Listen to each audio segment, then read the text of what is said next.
नमस्ते। जय श्याराम प्यारे मित्रों, दोस्तों, भगवान शिव के परम भक्तों,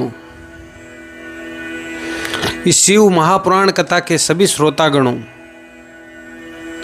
आज के इस षष्ठम दिवस पार्ट 6 में श्री शिव महापुराण कथा के इस पावन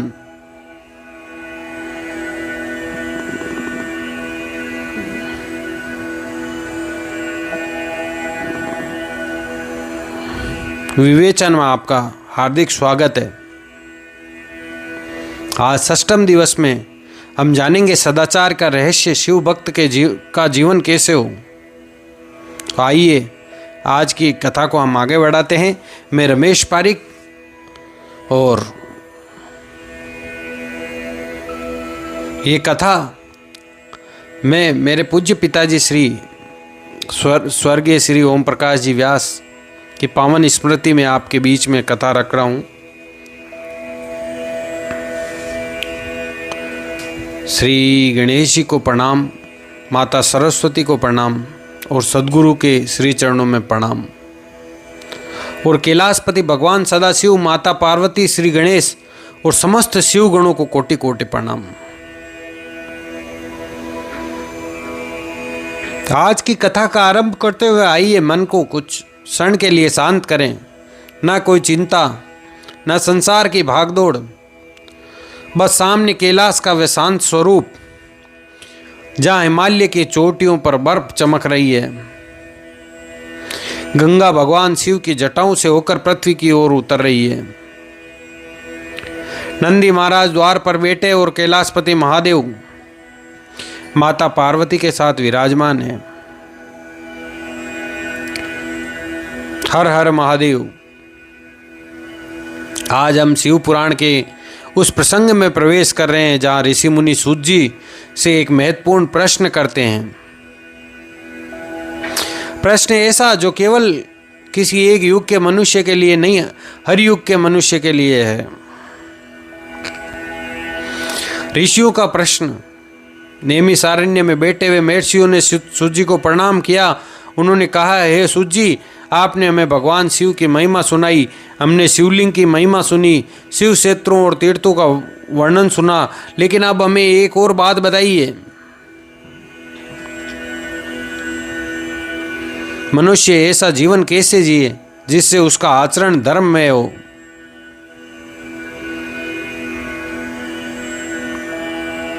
वह कौन सा आचार है जिससे मनुष्य पुण्य की प्राप्त करता है, और वह कौन सा आचरण है जो मनुष्य को पतन की ओर ले जाता है।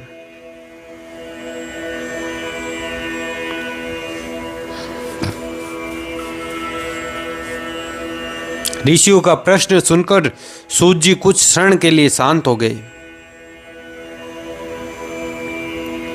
फिर बोले, महर्षियों, तुमने बहुत सुंदर प्रश्न किया है। क्योंकि मनुष्य मंदिर में भगवान की पूजा तो कर सकता है, लेकिन यदि मंदिर से बाहर निकलकर उसका आचरण ही बदल जाए तो उसकी पूजा का फल क्या।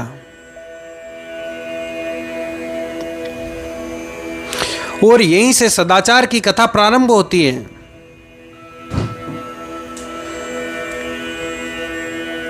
आज की कथा में हम जानेंगे मित्रों कि सदाचार क्या है। सूत जी कहते हैं, मनुष्य की पहचान केवल उसके वस्त्र से नहीं होती, उसकी पहचान केवल उसके ज्ञान से नहीं होती, उसकी पहचान केवल इस बात से नहीं होती कि वह कितने मंत्र जानता है। मनुष्य की वास्तविक पहचान तो उसके आचरण से होती है। वह दूसरों के साथ व्यवहार कैसा करता है, वह सत्य के साथ कितना खड़ा रहता है, वह किसी कमजोर व्यक्ति को देखकर उसका फायदा उठाता है या उसकी सहायता करता है, वह धन कमाते समय न्याय करता है या अन्याय करता है, वह किसी की अनुपस्थिति में उसकी निंदा करता है या उसके सम्मान की रक्षा करता है। यही सब सदाचार है। शिव पुराण के इस अध्याय में सदाचार को इतना महत्व दिया गया है कि सूत जी पहले आचरण की ही चर्चा करते हैं, फिर दिनचर्या, सोच, स्नान, संध्या, जप, दान और अग्निहोत्र की ओर जाते हैं।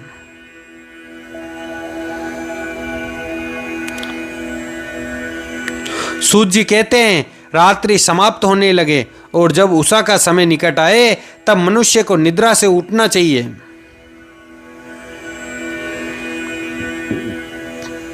लेकिन उठते ही संसार की चिंता में क्यों नहीं पड़ना चाहिए? सबसे पहले अपने भीतर देखना चाहिए, आज मुझे क्या करना है, मेरा धर्म क्या है, मेरे परिवार के प्रति मेरा कर्तव्य क्या है।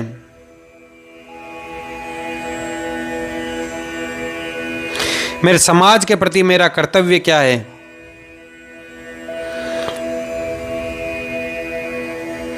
मेरी आय कितनी है, मेरे व्यय कितने हैं और मैं अपने जीवन को किस दशा में ले जा रहा हूं।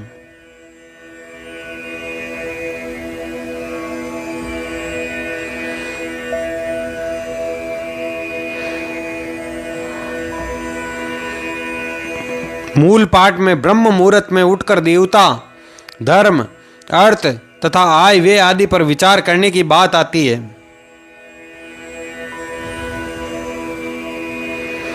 भाइयों, ये बात कितनी सुंदर है। दिन की शुरुआत दूसरे आदमी की गलती देखने से नहीं, अपनी दिशा देखने से।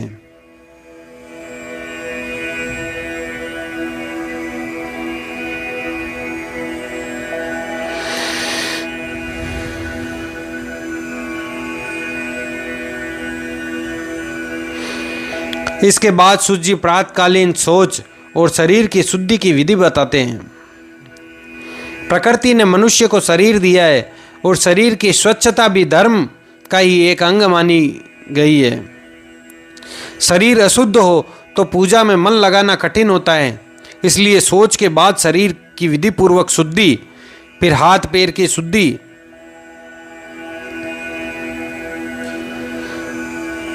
कुल्ला, दंत धावन और उसके बाद स्नान का विधान बताया गया है।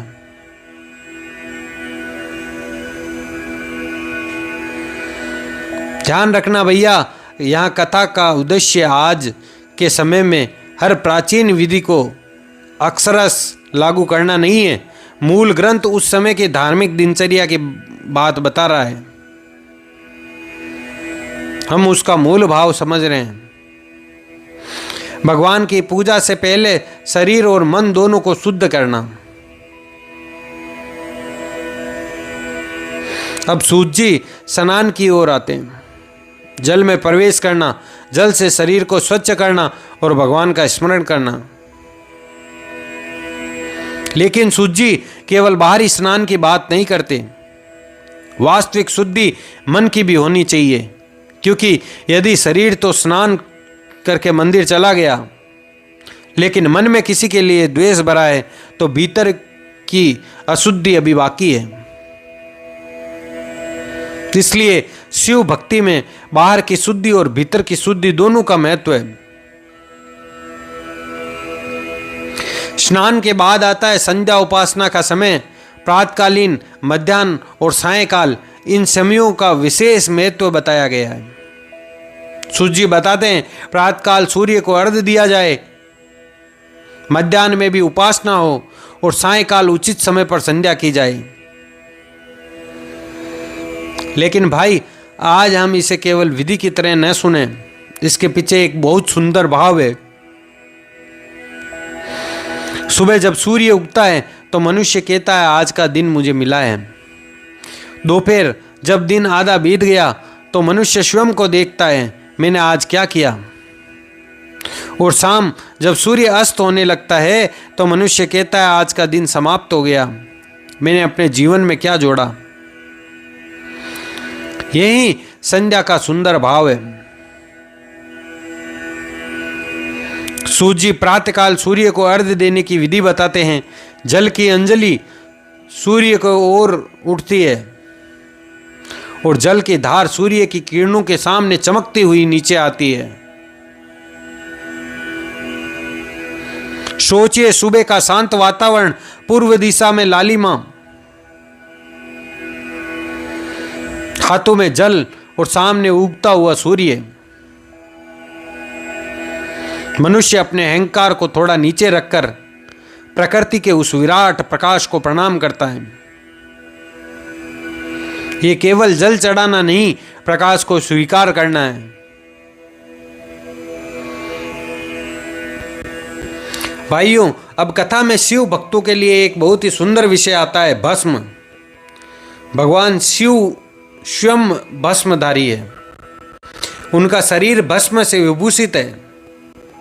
संसार के लोग जहां शरीर को सुंदर बनाने में लगे हुए हैं, वहीं महादेव अपने शरीर पर भस्म धारण करके मानव संसार को एक मौन संदेश देते हैं।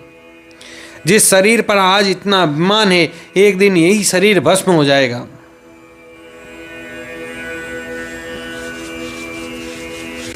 राजा, गरीब, धनी, निर्धन, विद्वान, अज्ञानी, सभी के शरीर का अंतिम सत्य एक ही है, भस्म। इसलिए केवल शरीर पर भस्म लगाने की वस्तु नहीं है, यह स्मरण है कि जीवन क्षण भंगुर है और जो समय मिलता है उसे व्यर्थ नहीं गंवाना चाहिए।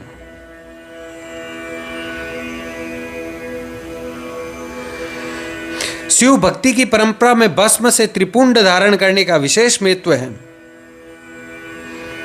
3 रेखाएं माथे पर और उसके साथ भगवान शिव का स्मरण। यह देखकर मन में एक बात आती है, मैं कौन हूं?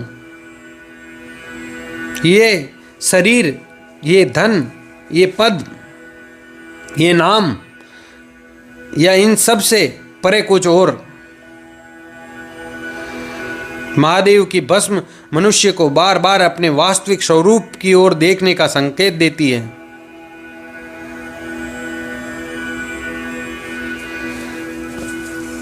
सूत जी आगे देवताओं और अन्य पूज्य शक्तियों के तर्पण का विधान बताते हैं।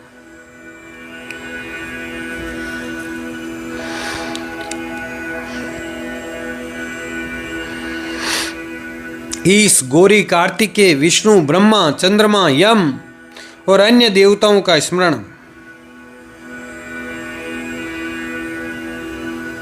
यहां कथा का भाव यह है कि मनुष्य अपने जीवन को अकेला न माने। उसके जीवन में देवता है, ऋषि है, पूर्वज है, गुरु है, प्रकृति है, समाज है और उन सब के प्रति कृतज्ञता है। सूत जी कहते हैं, तर्पण के बाद मनुष्य किसी शांत स्थान पर बैठे, मठ हो, देवालय हो, घर का पवित्र स्थान हो या कोई शांत स्थान हो, फिर मन को स्थिर करे।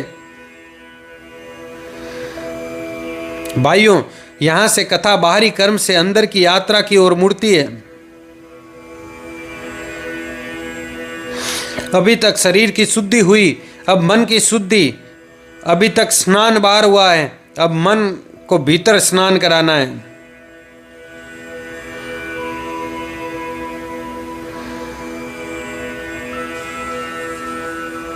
अब सूत जी प्रणव के जप का वर्णन करते हैं। मूल ग्रंथ में प्रणव को ब्रह्म तत्व से जोड़ा गया है और उसके अक्षरों के माध्यम से जीव और ब्रह्मा की एकता का चिंतन बताया गया है। लेकिन भाई, जैसा तुमने पहले कहा था कि हम कथा में मंत्र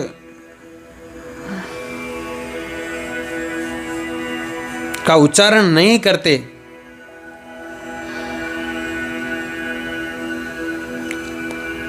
हम मंत्रों के भाव को सुनाते हैं।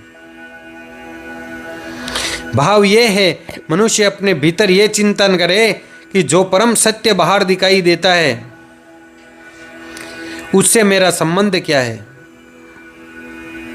मैं केवल शरीर नहीं, मैं केवल नाम नहीं, मैं केवल धन नहीं, मेरे भीतर भी वही चेतना है जिसकी ओर ऋषि मुनि संकेत करते हैं।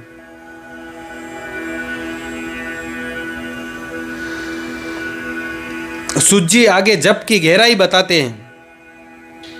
जप केवल माला के दाने गिनना नहीं है। यदि हाथ में माला चल रही हो लेकिन मन बाजार में घूम रहा हो तो जप कहाँ हुआ।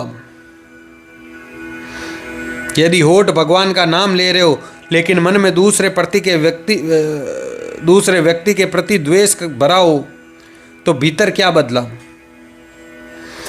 इसलिए जप का वास्तविक उद्देश्य है मन को एक दिशा देना, बार बार उसी परम तत्व की ओर लौटना। मन भटके फिर लौटाओ, फिर भटके फिर लौटाओ, यही साधना है। अब कथा और सूक्ष्म हो जाती है। सूत जी शरीर के भीतर 6 चक्रों का उल्लेख करते हैं। मूलाधार चक्र, स्वादिष्टान चक्र, मणिपुर चक्र, अनाहत चक्र, आज्ञा चक्र और सहस्त्रार चक्र। इन स्थानों के साथ साथ अलग अलग दिव्य तत्वों का संबंध बताया गया है।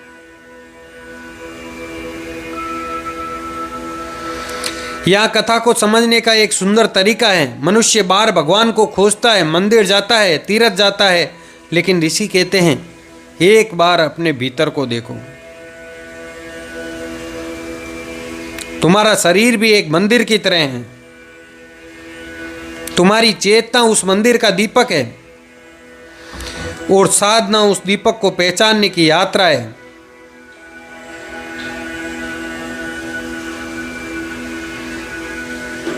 सूत जी आगे श्वास के साथ चलने वाले अजपा जप की चर्चा करते हैं।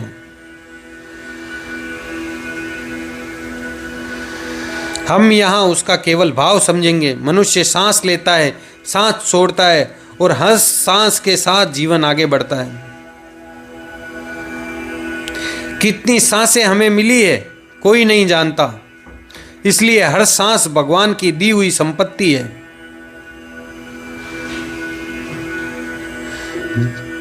जिस दिन ये बात मनुष्य समझ ले उस दिन शिकायतें थोड़ी कम हो जाती हैं, क्योंकि उसे पता चलता है कि जीवन मिला है तो वह स्वयं एक कृपा है।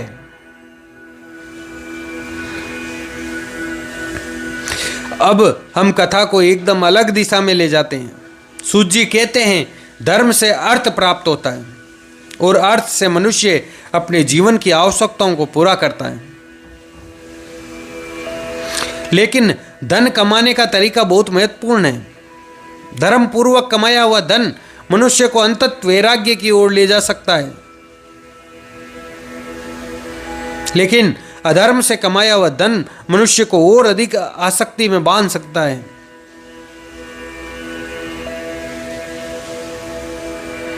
भाइयों, यही बात आज के संसार में भी कितनी बड़ी है। धन बुरा नहीं है, धन कमाने का अन्यायपूर्ण तरीका बुरा है। व्यापार बुरा नहीं है, व्यापार में छल बुरा है।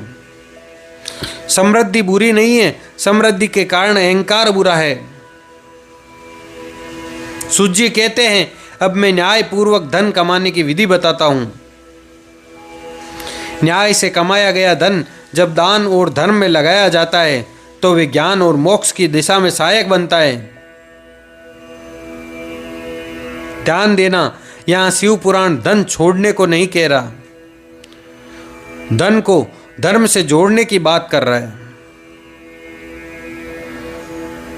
घर चलाओ, परिवार पालो, व्यापार करो, उद्योग करो, कृषि करो, लेकिन कमाई से अन्याय ना हो। सूत जी गृहस्थ के लिए धन के उपयोग का एक सुंदर सिद्धांत बताते हैं। धन को 3 भागों में रखना चाहिए। एक भाग धर्म के लिए, दूसरा भाग बुद्धि के लिए, वृद्धि के लिए, तीसरा भाग अपने उचित उपभोग के लिए।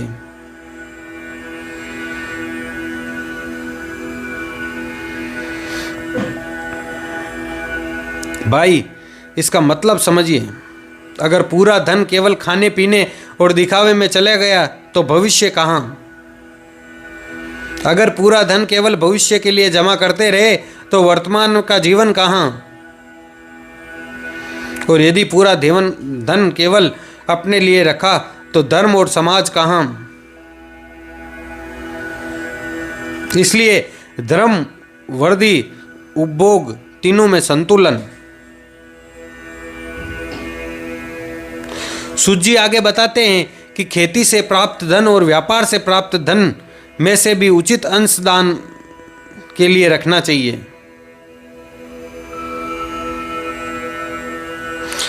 यहाँ मूल संदेश बहुत साफ है।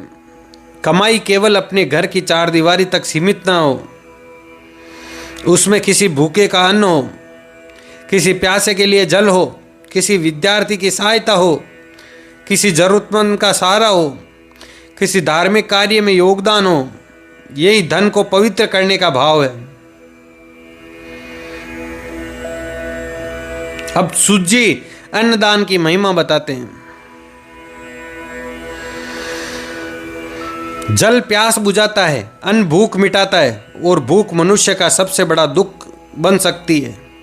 इसलिए अन्नदान को अत्यंत पुण्यदायक बताया गया है। कल्पना कीजिए, एक भूखा मनुष्य आपके दरवाजे पर आया। उसके पास धन नहीं, साधन नहीं, लेकिन भूख है। आपने उसे भोजन दे दिया। उस क्षण आपने उसे केवल अन्न नहीं दिया, आपने उसे जीवन जीने का एक और दिन दिया। यही दान का भाव है। लेकिन शिव पुराण केवल दान देने वाले को ही नहीं समझाता, दान लेने वाले के लिए भी जिम्मेदारी बताता है। जो वस्तु दान में मिली उसका दुरुपयोग नहीं होना चाहिए।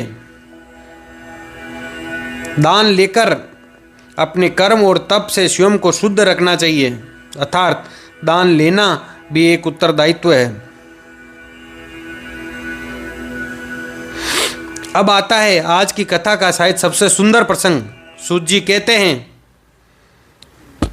कि दूसरों के दोषों का वर्णन नहीं करना चाहिए।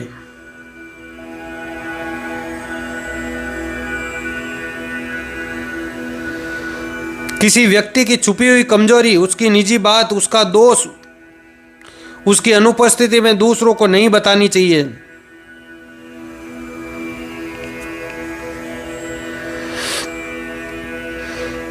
भाई, ये बात सुनकर मनुष्य को अपने जीवन की कितनी बातें याद आ सकती है। कितनी बार हम कहते हैं मैं तो बस सच बता रहा हूं, लेकिन क्या वह सच बताना आवश्यक था? क्या उससे किसी का भला हुआ या केवल किसी की प्रतिष्ठा गिरी? शिव पुराण कहता है ऐसी बात मत कहो जिससे प्राणियों के हृदय में रोष उत्पन्न हो। यही है वाणी का संयम। तो फिर बताइए, शिव भक्त कौन? जिसके माथे पर भस्म हो, हाँ, लेकिन केवल इतना नहीं, जिसके हाथ में माला हो, हाँ, लेकिन केवल इतना नहीं, जो मंदिर जाता हो, हाँ, लेकिन केवल इतना नहीं। सच्चा शिव भक्त वह है जिसके व्यवहार में शिव तत्व दिखाई देने लगे, जिसकी वाणी से किसी को अनावश्यक चोट ना लगे, जो अन्याय से धन ना कमाए, जो जरूरतमंद को देखकर मुंह ना मोड़े, जो अपने अहंकार को भगवान के चरणों में रखे,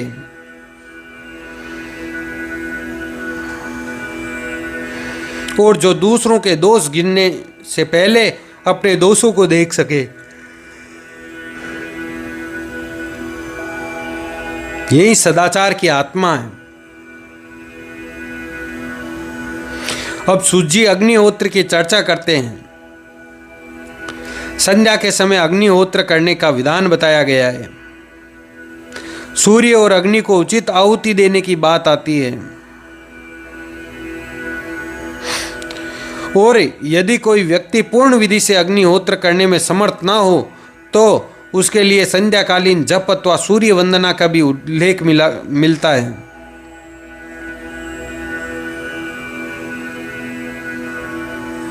यहाँ फिर वही बात आती है कि साधना सामर्थ्य के अनुसार भगवान भाव देखते हैं।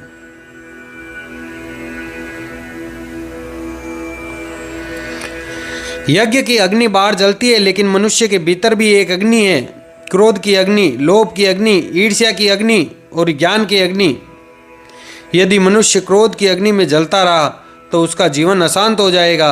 यदि लोभ की अग्नि में जलता रहा तो धन कभी पर्याप्त नहीं लगेगा, लेकिन यदि ज्ञान की अग्नि प्रज्वलित हो गई तो अज्ञान धीरे धीरे जलने लगेगा। सूत जी अंत में कहते हैं कि जो मनुष्य ब्रह्म यज्ञ में तत्पर रहते हैं, देवताओं की पूजा करते हैं और अग्नि और गुरु की सेवा करते हैं और योग्य जनों को संतुष्ट करते हैं, वे श्रेष्ठ फल के अधिकारी होते हैं। यानी जीवन केवल अपने लिए नहीं, कुछ भगवान के लिए, कुछ गुरु के लिए, कुछ परिवार के लिए, कुछ समाज के लिए, कुछ उन लोगों के लिए जिन्हें हमारी सहायता की जरूरत है।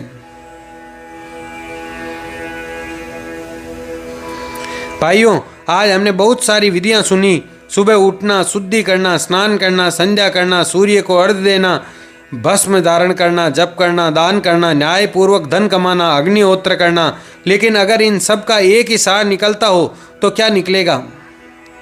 जीवन को पवित्र बनाना।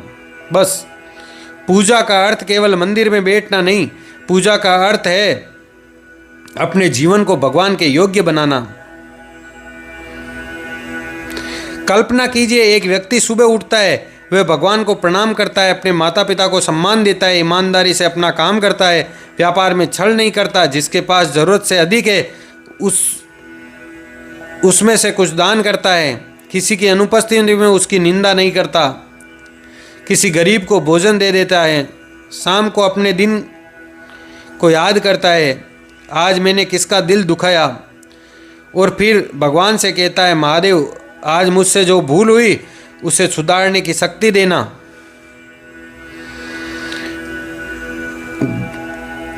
क्या ये भी शिव पूजा नहीं है? आज ऋषियों ने सूत जी से पूछा था, ऐसा आचरण क्या है जिससे मनुष्य पूर्ण पुण्य प्राप्त करे? और सूत जी ने केवल कोई एक पूजा विधि नहीं बताई, उन्होंने पूरा जीवन सामने रख दिया। शरीर शुद्ध हो, मन शुद्ध हो, वाणी शुद्ध हो, धन कमाने का मार्ग शुद्ध हो, दान शुद्ध हो, भक्ति में श्रद्धा हो, दूसरों के प्रति करुणा हो, यही सदाचार है।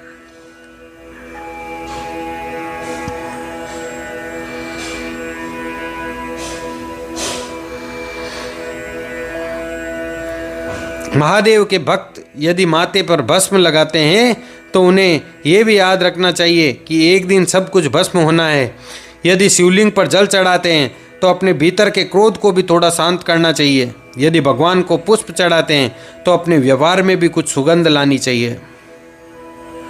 यदि दीपक जलाते हैं तो अपने भीतर के अंधकार को भी मिटाने का प्रयास करना चाहिए। और यदि केवल भगवान का स्मरण करते हैं तो भगवान की बनाई हुई सृष्टि के प्रति भी प्रेम रखना चाहिए। और भाइयों, हमारी ये शिव महापुराण की कथा मेरे पूज्य पिताजी स्वर्गीय श्री ओम प्रकाश जी व्यास की पुण्य स्मृति को समर्पित है।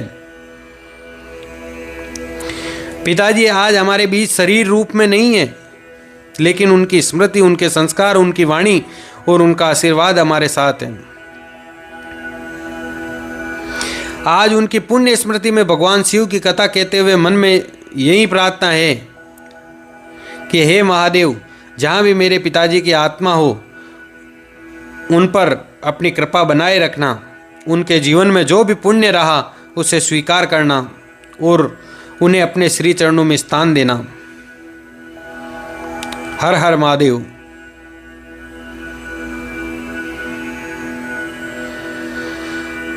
लेकिन कथा अभी समाप्त नहीं हुई है। आज हमने जाना सदाचार क्या है, लेकिन अब एक और महत्वपूर्ण प्रश्न सामने आएगा। यज्ञ क्या है, देव यज्ञ क्या है, ब्रह्म यज्ञ क्या है, अग्नि में आहुति देने का वास्तविक विधान क्या है, और मनुष्य अपने दैनिक जीवन में इन यज्ञों के माध्यम से देव ऋण, ऋषि ऋण और अपने कर्तव्यों को किस प्रकार निभाता है। इन प्रश्नों का विस्तार हमारी अगली कथा में होगा।